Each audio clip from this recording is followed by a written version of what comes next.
नमस्कार। Supreme news book YouTube channel पर आपका स्वागत है। आप सुन रहे हैं सुप्रीम न्यूज बुक की समाचार सेवा। प्रस्तुत है आज 26 दिसंबर 2025 शुक्रवार के प्रातःकाल समाचार। सबसे पहले मुख्य समाचार। प्रधानमंत्री नरेंद्र मोदी आज दिल्ली के भारत मंडपम में राष्ट्रीय कार्यक्रम को करेंगे संबोधित। साहिबजादों की शहादत को दी जाएगी श्रद्धांजलि।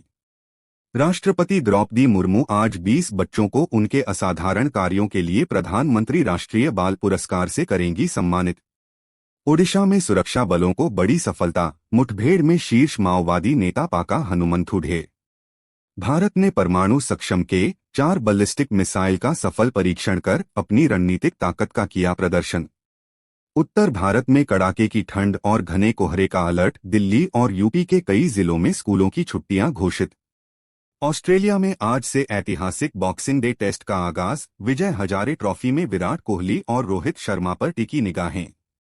भारतीय महिला टीम आज श्रीलंका के खिलाफ 5 मैचों की 2-0 सीरीज का तीसरा मुकाबला खेलने मैदान पर उतरेगी।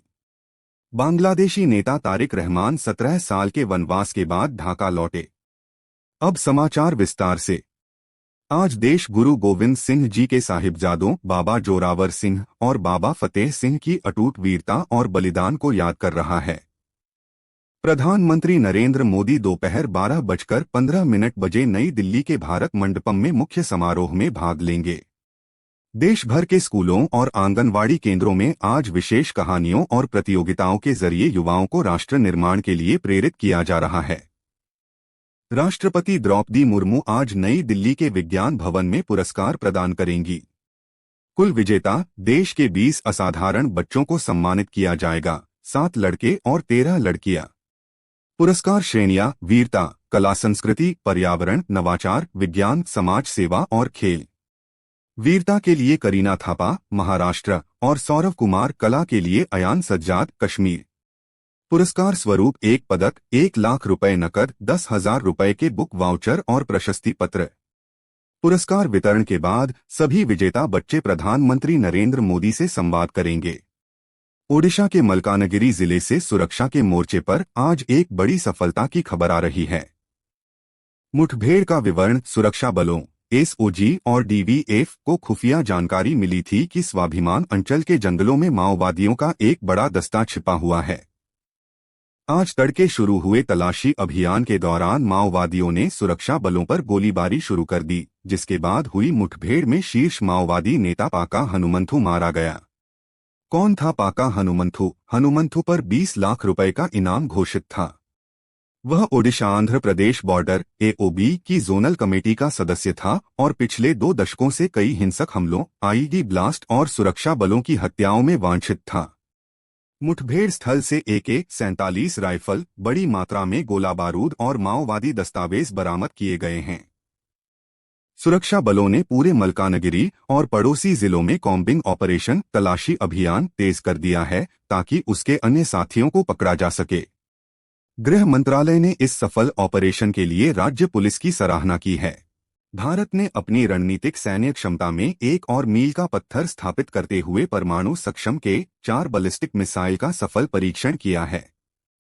यह परीक्षण बंगाल की खाड़ी में भारत की परमाणु पनडुब्बी इंस अरिघात INS अरिघात से किया गया।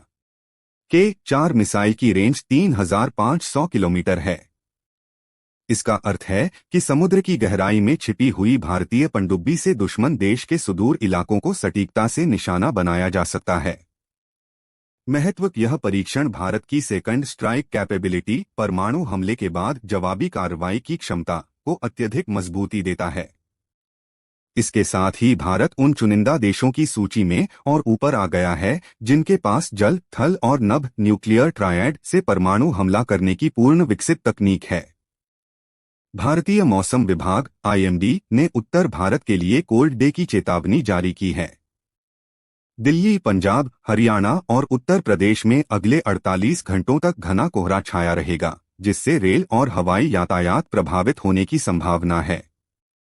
बिहार में भी तापमान में भारी गिरावट दर्ज की गई है। हालांकि कश्मीर के गुलमर्ग और पहलगाम में बर्फबारी के बाद पर्यटन में भारी उछाल देखा जा रहा है। क्रिकेट प्रेमियों के लिए आज का दिन खास है क्योंकि ऑस्ट्रेलिया के मेलबर्न में बॉक्सिंग डे टेस्ट शुरू हो चुका है। मेलबर्न क्रिकेट ग्राउंड (एमसीजी) में आज से एशेज का चौथा मुकाबला शुरू हो गया है। ऑस्ट्रेलिया सीरीज में पहले ही 3-0 की अजेय बढ़त बनाकर एशेज अपने पास सुरक्षित कर चुका है। घरेलू क्रिकेट में विजय हजारे ट्रॉफी के दूसरे दौर के मुकाबले आज खेले जा रहे हैं, जिसमें भारतीय टीम के दिग्गज खिलाड़ियों के प्रदर्शन पर चयनकर्ताओं की नजर है। वहीं दोहा में फाइड वर्ल्ड रैपिड शतरंज चैंपियनशिप का भी आगाज हो रहा है।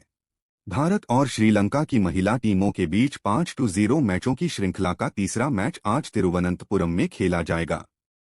भारतीय टीम श्रृंखला में 2-0 से आगे चल रही है और आज की जीत उसे श्रृंखला में अजेय बढ़त दिला देगी। मैच का सीधा प्रसारण शाम 7 बजे से स्टार स्पोर्ट्स और जियो हॉटस्टार पर किया जाएगा। बांग्लादेश नेशनलिस्ट पार्टी (बीएनपी) के कार्यकारी अध्यक्ष तारिक रहमान 17 साल के निर्वासन एग्जाइल के बाद लंदन से ढाका लौट आए हैं। उनके स्वागत में राजधानी ढाका में लाखों समर्थकों की भीड़ उमड़ी। आगामी फरवरी में होने वाले चुनावों से पहले उनकी वापसी को बांग्लादेश की राजनीति में एक बड़े मोड़ के रूप में देखा जा रहा है।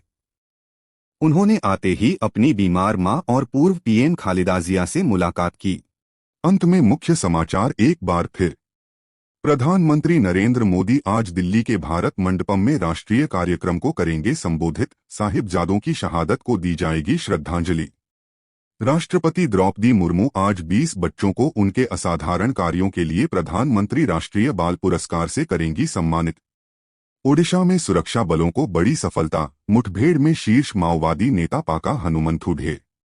भारत ने परमाणु सक्षम के 4 बैलिस्टिक मिसाइल का सफल परीक्षण कर अपनी रणनीतिक ताकत का किया प्रदर्शन। उत्तर भारत में कड़ाके की ठंड और घने कोहरे का अलर्ट। दिल्ली और यूपी के कई जिलों में स्कूलों की छुट्टियां घोषित। ऑस्ट्रेलिया में आज से ऐतिहासिक बॉक्सिंग डे टेस्ट का आगाज। विजय हजारे ट्रॉफी में विराट कोहली और रोहित शर्मा पर टिकी निगाहें। भारतीय महिला टीम आज श्रीलंका के खिलाफ 5 मैचों की 2-0 सीरीज का तीसरा मुकाबला खेलने मैदान पर उतरेगी। बांग्लादेशी नेता तारिक रहमान 17 साल के वनवास के बाद ढाका लौटे। इसके साथ ही सुप्रीम न्यूज बुक का यह प्रातःकाल समाचार बुलेटिन समाप्त हुआ। देश दुनिया की तमाम बड़ी खबरों के लिए जुड़े रहिए supreme news book YouTube channel के साथ। नमस्कार। जय हिंद, जय भारत।